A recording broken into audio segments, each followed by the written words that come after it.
Welcome back. Bernie Sanders is on a win streak. After 3 victories over the weekend, the Vermont senator has now won 5 of the last 6 encounters with rival Hillary Clinton. But he still faces a steep climb in the Democratic delegate count. Politico reporter Gabe has been following Sanders closely on the campaign trail for some time now. He joins us now. Welcome back. Good to see you. When I say welcome back, I don't just mean welcome back to the show. I mean welcome back to D.C. You've been chasing the independent senior senator from, or maybe he's the junior senator. Anyway, he and Leahy have both been there forever. So, Senator from Vermont, good to see you. Thanks very much for coming in.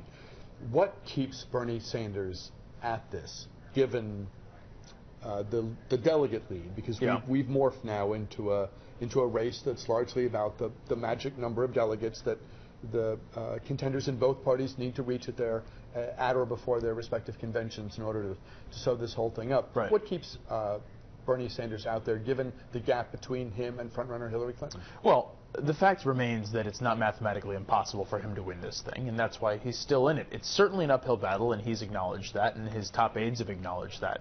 But the very fact that he can still win this, when it's only a two-person race, gives him an incentive to stay in, because frankly, until it's mathematically impossible for him to be in the race, his team sees no incentive for him to exit.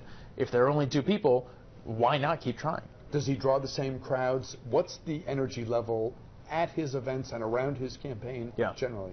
Well, you know, there's no doubt that they're certainly acknowledging it. This is a tougher and tougher race as it goes on within the campaign itself. But his events are still very energetic, very large, and in many cases it's because these are pretty committed liberal audiences that haven't seen him in person before. You know, he's barnstorming Wisconsin right now.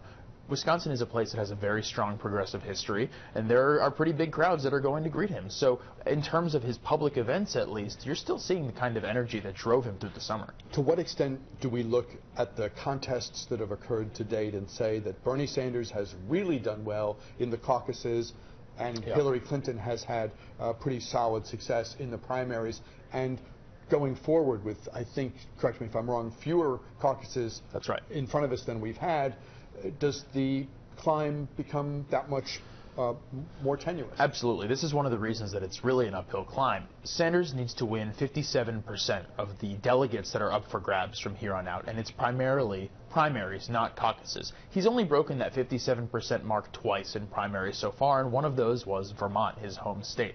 So it's a tough task for him, and he really needs to overperform in the biggest delegate states, the Wisconsin primary, the New York primary, the California primary. As it stands right now, he's trailing Clinton in all of these places, but he needs to be able to win by 15 or 20 points in each of these places. So there's no doubt that it's a tough path, but his rationale for staying in is just because it's tough doesn't mean it's not worth trying.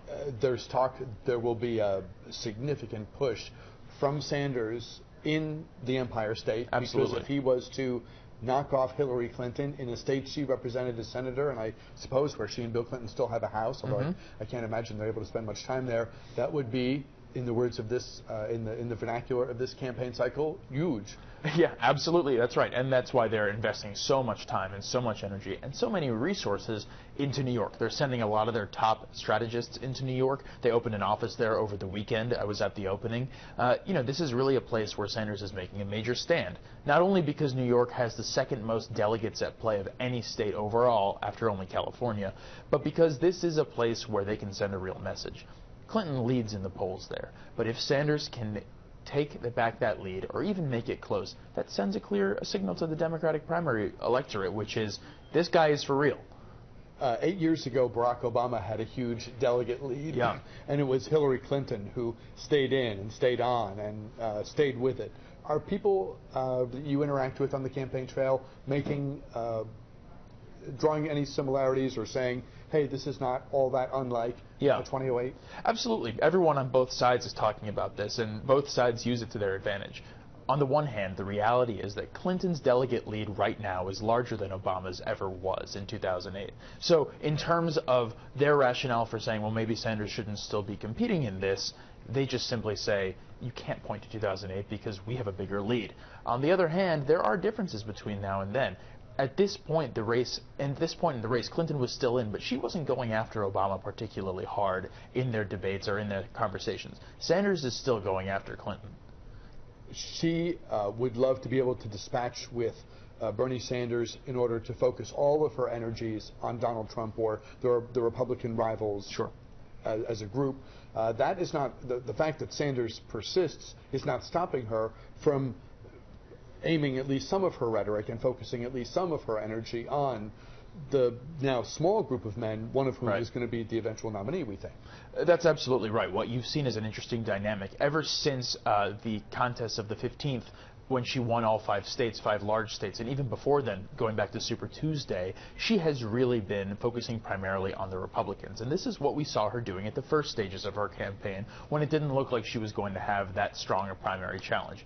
Sanders, meanwhile, yeah, he talks about Donald Trump and how terrible he thinks Donald Trump is, but his primary opponent, as he makes it very clear to his audience, is still Hillary Clinton. So you have Clinton railing against Trump, and in some cases railing against Senate Republicans, running against someone who's trying to say, I'm still in this. The real contrast here is Clinton-Sanders, not Clinton-Trump. Hillary Clinton has struggled to generate support among women voters, younger women voters in particular.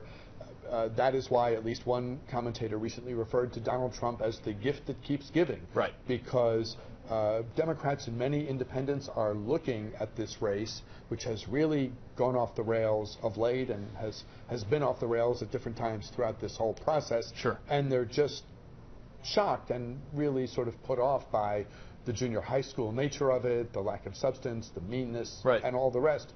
You couldn't ask for more in that sense in terms of helping generate support from the female part of the electorate. And it's not only women that they feel this way about. The reality is that there are a lot of Democrats who, at the beginning of this cycle, were nervous that Hillary Clinton would not necessarily be the candidate for whom there was the most enthusiasm in the Democratic base. They now don't have that worry because they believe that if Hillary Clinton is the nominee, and if she were to run against Donald Trump, they would have such high turnout, such high energy from women, from young people, from minority voting populations, really these groups that make up the base of the Democratic Party, that aren't necessarily saying Hillary Clinton is the most inspiring candidate of all time, but rallying around the message that instead we need to unify against Donald Trump. Are you expecting to see, should we expect to have more Clinton Sanders debates? There have been so many. If there are more, and I'm not sure if there are even any more scheduled, are we going to hear new things, or is it going to be like the 20th re-airing of the same basic sets of grievances and policy statements? There's no easy answer to this question. There are currently supposed to be 2 more, according to the schedule that was tentatively agreed upon by the DNC in both campaigns a few months back, one in April and one in May. But they haven't agreed on dates and they haven't agreed on locations. The Sanders team wants there to be one in New York, and the Clinton team has so far said, well, let's hold off on scheduling that. They really just don't want her to be put in another situation where she has to face off against Sanders when her main message is, I'm running against Donald Trump. So would they say anything new? Perhaps. You would likely see Sanders continue to go after her. But in terms of when we'll actually see that happen, or if we'll actually see that happen, it's still up in the air.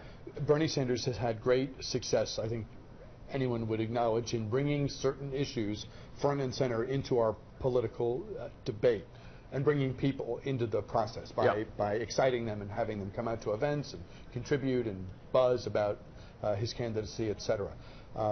Is part of what he's after now a continuation of this push to get the issues that he's clearly passionate about into the convention platform, into the convention discussion, into the policies of the next president, independent of who that person is? Well, there's no doubt about that. I mean, the first thing to say is that he frequently says, I'm still running to be the president. But the other thing that he frequently says is this political revolution, which is what he refers to his push as, is not just about electing a president. These are issues that he wants at the forefront, and whether that means pushing them as president himself or ensuring that they get into the Democratic platform at the convention, there's no doubt that Sanders and his very broad coalition of people that have fallen in behind him will be making sure that that happens over the coming months. Watching Hillary Clinton, if she continues to be the front runner, very closely to make sure that there is what they would view to be progress on some very important issues. Precisely. Gabe DeBenedetti, reporter for Politico. Thanks for stopping by as always. Good having you in town. We'll talk with you again soon. Thank you. Appreciate your time. I'm headed upstairs to take part in the Maryland Senate debate between Congresswoman Donna Edwards of the 4th and Congressman Chris Van Hollen of the 8th. It's for the seat being vacated by the retiring Barbara Mikulski. And you can watch the debate live at noon on ABC 7 and this evening at 7 on News Channel 8. Melanie Hastings takes you the rest of the way here this hour on News Talk. When we return, why the feds no longer need help from Apple to gain access to a mass murderer's iPhone.